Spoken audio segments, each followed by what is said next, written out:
it's well past time that Canadian citizens start asking, who exactly is our government working for? Because it's quite clearly not the average Canadian citizen. Over the past decade, we've allowed over 7 million people into the country, crushing the middle and lower classes. Nearly 75% of Canadians say enough to immigration. Yet Mark Carney gets elected and he continues to allow hundreds of thousands of people in the country. This despite the fact that 3 in 4 Canadians say we're seeing too much immigration. We need to put a total halt on immigration for the next 5 years. But they don't listen to us. The vast majority of Canadians are against free speech restrictions, yet they are trying to pass Bill C-63, the so-called Online Harms Act, that could see you jailed for life for so-called incitement to genocide, as well as put under house arrest if another citizen says that they believe you are likely to say something hateful in the future. I kid you not, this is Orwell on steroids. The vast majority of Canadians are against this, yet they continue to push it through. The vast majority of Canadians said they want Canada to remove their tariffs so that we're not getting tariffed on 35% of our goods, one of the highest rates in the entire world. Yet Mark Carney and the Liberals refuse to remove these tariffs. The vast majority of Canadians say they do not want prefab housing. They do not want to live in a prefab house. Yet Mark Carney says he's going to spend $25 billion on prefab housing. Oh, and guess what? Brookfield, where Carney has spent the entirety of his career, just bought Modular, a company that does, guess what? Builds prefab housing. So you really have to start scratching your head and going, if the government clearly is not looking out for the best interest of everyday Canadians, who exactly are they looking out for? Mark Carney, you look into his career, he spent time at the WF, at Davos, at Brookfield. These are all global elite institutions who push ESG green initiatives that cripple the lower and middle class.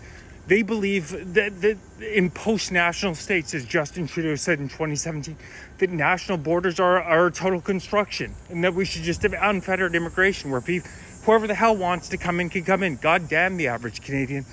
So how do people claim exactly that we live in a democracy when these issues that have overlapped that are overwhelming? It's not as though these are even 55-45 or 60-40 issues. These are overwhelming issues. The Canadian people have said, we stand strongly against immigration right now, but the government refuses to listen to us. Remind me how exactly we live in a democratic country. You look into the Liberal process that saw Mark Carney elected as their leader in a country of over 41 million.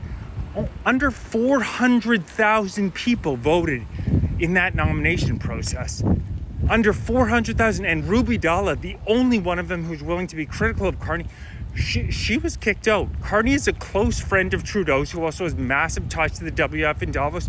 That when you look into the whole nomination process of Carney, very fishy. This guy has spent his entire adult life outside of Canada, worked for global elite institutions like the WF in Davos, and now all of a sudden he's back in Canada to be our prime minister to push through all of these policies that are wildly unpopular among average Canadian citizens. Canada is falling and falling quicker than you could ever believe. This democratic facade is tumbling in front of us, and we are a hell of a lot closer in terms of authoritarianism to China and Russia than we are to Sweden. I'll tell you that much. They're already censoring speech, which you aren't allowed to say. I've had 2 accounts banned with 25,000 followers, and I'm saying everything that I'm saying is a lot tamer than the police escorted mobs that we have walking down our streets every day on loudspeakers.